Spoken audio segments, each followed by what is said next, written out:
खाना बना रही होती है। मधु का पति रमेश उसी वक्त घर में आता है और उससे पूछता है। अरे ये बच्चे दिखाई नहीं दे रहे, कहाँ हैं दोनों शैतान? अच्छा, मैं तो उनके लिए पकौड़े लाया था। पकौड़े इस वक्त? अरे आज मैं जब बाजार से गुजर रहा था तो वहां एक कोने में एक पकौड़े वाली बैठी थी। उसके पकौड़े की खुशबू दूर दूर तक आ रही थी। मुझसे तो रहा नहीं गया और मैंने घर के लिए थोड़े से पकौड़े पैक करवा लिए। चलो अच्छा है, कुछ तो लेकर आए। वैसे तो कुछ लाते नहीं हो कभी। अब तुम ताने मारना छोड़ो और पकौड़े डालकर दो। मधु रमेश को एक प्लेट में पकौड़े डालकर देती है। रमेश बड़े मन से एक पकौड़ा उठाता है। सच में बड़ी अच्छी खुशबू है, स्वाद भी लाजवाब होना चाहिए। रमेश जैसे ही पहला पकौड़ा मुंह में डालता है, पकौड़ा मुंह में घुल जाता है। अरे वाह, क्या पकौड़े हैं! पकौड़े मुंह में डालते गायब। अच्छा, तो और पकौड़े चाहिए? लो भाई, तुम सबके खा लो, पर बच्चों के लिए कल जरूर ले आना। अरे नहीं नहीं, वो खा लेंगे, कोई बात नहीं। और हाँ, तुम भी खा लेना। अरे कोई बात नहीं, ये तुम खा लो, हम कल खा लेंगे। वैसे भी बच्चों ने शाम को समोसे चाउमीन खाए हैं, तो वो शायद खाएं भी ना, और मैंने भी उनके साथ अच्छे से पेट भर लिया है। अच्छा, ऐसा है तो फिर मुझे ही दे दो सारे पकौड़े, मुझे भूख भी बहुत लग रही है। रमेश सारे पकौड़े खा जाता है। उसके बाद वो अपने पेट पर हाथ फिराता है। मजा आ गया पकौड़े खाकर। इतने स्वाद पकौड़े मैंने आज तक नहीं खाए। चलो मैं सोने जा रहा हूँ, बहुत तेज नींद आ रही है मुझे। अरे, आज इतनी जल्दी सोने जा रहे हो? हाँ, बस बहुत तेज नींद आ रही है। उसके बाद रमेश सोने चला जाता है। मधु अभी भी रसोई में काम कर रही होती है। थोड़ी देर बाद मधु को रमेश की जोर जोर से हंसने की आवाज आती है। आज तो मजा आ गया, कैसे कैसे सब घूम रहा है। अरे, ये तो इनकी आवाज है। अभी तो ये अंदर कमरे में सोने गए थे, तो ये ऐसे जोर जोर से क्यों हंस रहे हैं? जरा मैं जाकर देखती हूँ। मधु अंदर जाकर देखती है तो रमेश तो जमीन में लोटपोट हो रहा था और पागलों की तरह जमीन पर हाथ मार रहा होता है। मधु को तो समझ ही नहीं आ रहा होता कि ये सब क्या हो रहा है। अरे, ये क्या हो गया है आपको? आप ऐसे पागलों की तरह हंस क्यों रहे हो? अरे आओ ना मधु, तुम ऐसे उड़ क्यों रही हो? मुझे पकड़ लो वरना ऊपर ऊपर पहुंच जाओगी उड़ते उड़ते। ये क्या बहकी बहकी बातें कर रहे हो जी? अभी तो ठीक ठीक घर आए थे, अब अचानक क्या हो गया है ये आपको? चलो, आप जल्दी से खड़े हो जाओ। बड़ी मुश्किल से रमेश को मधु खड़ा करती है और रमेश बिस्तर पर लेटने की जगह बाहर भाग जाता है। उसके बाद वो मोहल्ले में तमाशा करने लगता है। लोग रमेश को ऐसा करते देख उस पर हंसते भी हैं और हैरान भी हो जाते हैं। नहीं नहीं दीदी, ये तो इन सब चीजों को हाथ भी नहीं लगाते। आज घर आए थे तो बिल्कुल ठीक थे, उसके बाद इन्होंने पकौड़े खाए और अंदर सोने चले गए। बस उसके बाद इनकी हंसने की आवाज आने लगी और तब से ही ऐसी ही हरकतें किए जा रहे हैं। अरे, कहीं ये उस चुड़ैल के पकौड़े तो नहीं खा गए? चुड़ैल के पकौड़े? आप ये क्या बोल रही हो दीदी? कौन सी चुड़ैल? पूरे मोहल्ले को उस चुड़ैल के बारे में पता है और आपको ही नहीं पता। एक चुड़ैल है जो रात को बाजार के पास पकौड़े बेचती है। लोग उसके पकौड़े खाकर ऐसे ही पागल हो जाते हैं। वो जो शीला भाभी है ना, उनके पति का भी यही हाल है। पर आपको कैसे पता चला कि वो चुड़ैल है? पकौड़े बेचने के बाद वो अपने असली रूप में आ जाती है और बस तभी किसी ने उसे ऐसे देख लिया था। हे भगवान, अब क्या होगा? कैसे ठीक होंगे मेरे पति? शीला भाभी पूरी दुनिया में घूम आई, पर उनके पति कहीं से ठीक नहीं हुए। आप अब देख लो क्या कर सकती हो। वैसे तो मुझे लगता है वो चुड़ैल ही ये सब ठीक कर सकती है। मधु बड़ी परेशान हो जाती है और अपने पति को जैसे तैसे करके वहां से ले जाती है। वो अपने पति को घर में बंद करके और बच्चों को सुलाकर सीधा उसी बाजार में उस पकौड़े बेचने वाली को ढूंढने जाती है। मधु बाजार में पहुंच जाती है और उसे दूर पकौड़े बेचने वाली दिख जाती है। वो वहीं दूर खड़ी उसे देखती रहती है।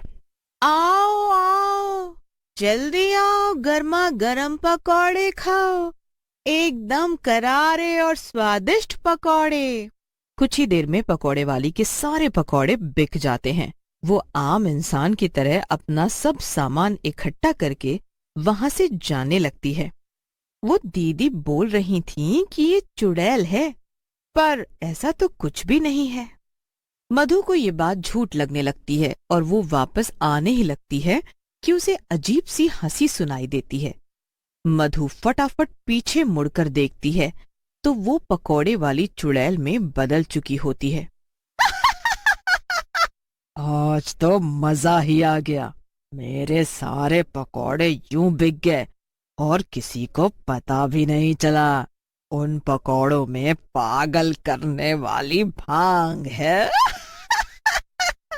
हे भगवान, ये तो सच में चुड़ैल है। ये तो पकौड़ों में पागल करने वाली भांग मिलाती है। अब मैं क्या करूं? भगवान मेरी मदद करो। मधु उस चुड़ैल के पीछे पीछे जाने लगती है और जैसे ही वो उस चुड़ैल के कंधे पर हाथ रखने ही वाली होती है, उसे एक हाथ अपनी तरफ खींच लेता है। मधु डर जाती है। अरे बेटी, मैं हूँ। ये तुम क्या करने जा रही थी अभी? बाबा, वो एक चुड़ैल है, पकौड़े बेचने वाली चुड़ैल, जो पागल करने वाली भांग पकौड़ों में मिलाकर लोगों को खिला देती है। इसके पकौड़े खाकर मेरे पति भी पागल हो गए हैं। मैं इसे नहीं छोड़ूंगी। बेटी, वो एक चुड़ैल है और तुम एक मामूली इंसान।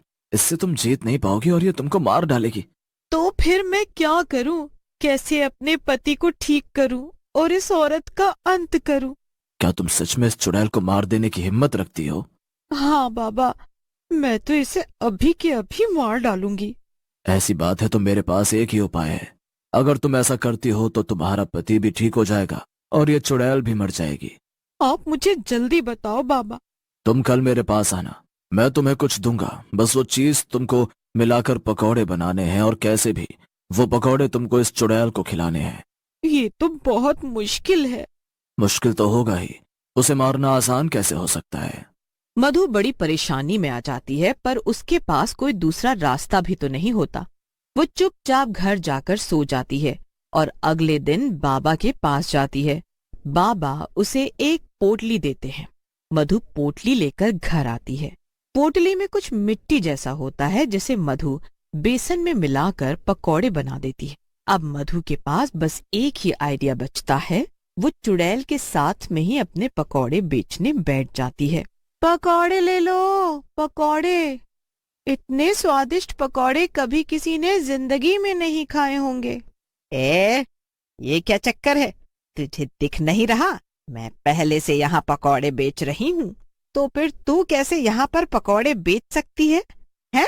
अरे बहन, तुमने कोई ये जगह खरीद थोड़ी रखी है जो तुम ही यहाँ पकौड़े बेचोगी।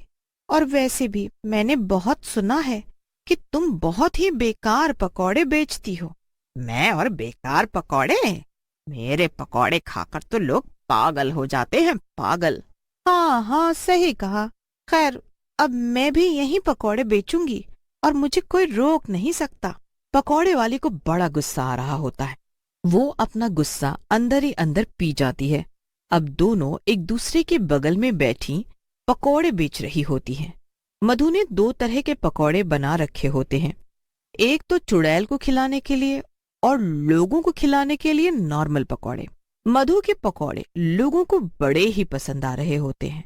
उसके आसपास काफी भीड़ हो जाती है। ये देख साथ बैठी पकौड़े वाली को बड़ा गुस्सा आ रहा होता है, पर फिर उसके मन में ख्याल आता है कि आखिर मधु के पकौड़े में ऐसा क्या है जो उसके पकौड़े में नहीं है। कल जब ये आएगी तो मैं पूछूंगी कि आखिर इसके पकौड़े में ऐसा क्या है जो वो इतने अच्छे हैं, और फिर मैं उससे भी अच्छे पकौड़े बनाऊंगी और इस औरत के पकौड़े फिर कोई नहीं लेगा। चुड़ैल उस रात बड़ी खुश होती है, पर उसे क्या पता था कि ये सब मधु की चाल है। अगले दिन हमेशा की तरह दोनों पकौड़े बेच रही होती हैं। पकौड़े वाली बड़ी हिम्मत करके मधु से बोलती है, सुन। हाँ बोलो, क्या बात है? ऐसा क्या है तेरे पकौड़े में जो सबके सब तेरे ही पकौड़े खाने आते हैं? बस अब क्या ही बताऊं, लोगों की पसंद है। एक काम कर, मुझे भी एक प्लेट में पकौड़े डाल कर दे, मैं देखूं तो जरा कि ऐसा क्या है इनमें। मधु बड़ी खुश हो जाती है। वो जल्दी से उस पकौड़े वाली को पकौड़े प्लेट में देती है और उसके खाने का इंतजार करती है। पकौड़े वाली एक पकौड़ा मुंह में डालती है तो उसे कुछ खास नहीं लगता। फिर वो एक के बाद एक सारे पकौड़े खा जाती है। क्या है इन पकौड़ों में? इससे अच्छे तो मेरे पकौड़े होते हैं। तो फिर लोग तेरे ही पकौड़े क्यों खाने आते हैं? बस 2 मिनट रुक, फिर तुझे सब पता चल जाएगा। मधु 2 मिनट रुकती है और फिर वो जोर जोर से हंसना शुरू कर देती है। उसके बाद वो बिल्कुल एक पागल औरत की तरह हंसने लगती है और हंसती ही जाती है और अपने असली चुड़ैल के रूप में आ जाती है। अरे अरे, मैं तो पागल हो रही हूँ। हाँ, तू पागल ही हो रही है, जैसे तूने मेरे पति और बाकी सबको पागल किया। ये सब मेरी चाल थी। ये सब जो पकौड़े खरीदने आते थे, ये सब मेरे कहने पर आते थे, और जो पकौड़े तूने खाए उसमें भी कुछ वैसा ही था जो तू मिलाती रही अपने पकौड़े में। नहीं नहीं नहीं। चुड़ैल अजीबोगरीब हरकत करने लगती है और उसके बाद उसे होश ही नहीं रहता और अपने ही बनाए पकौड़े खाकर वो होश में नहीं रहती।